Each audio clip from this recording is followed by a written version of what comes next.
হ্যাঁ এবার আজকে নতুন একটা রেসিপি, নতুন এটা পুরানো হয়। এটার লেগে দই, এটার লেগে কন্ডেন্স মিল্ক, এটার লেগে এভোপারেটেড মিল্ক।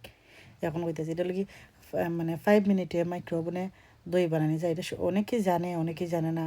অনেক এর লাগে কই আমি আমি অনেক 2 দিন পর পর এটা বানাই, তবে আজকে এটা শেয়ার করি। ও কন্ডেন্স মিল্ক, দই 500 গ্রাম আর কন্ডেন্স মিল্ক একটা, আমি সম্পূর্ণটা দিই না, লাগে মিষ্টি বেশি হয়ে যায়। এটা লাগে এভোপারেটেড মিল্ক ওখান দিই, এটাও একটু অল্প রাখি।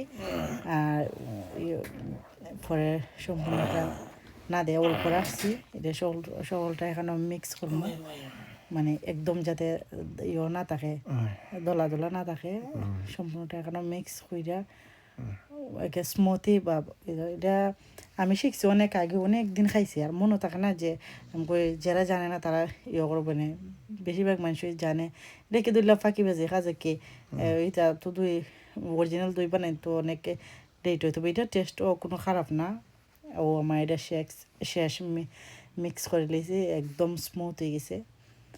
আর ওখান তো ওভেনও দিলে এটা তা একসাথে দেওয়া যায় না। 5 মিনিট 30 সেকেন্ড আমি প্রথম 1 মিনিট দিই, পরে 30 সেকেন্ড করে আমি 10 বার 10-11 বার দিই।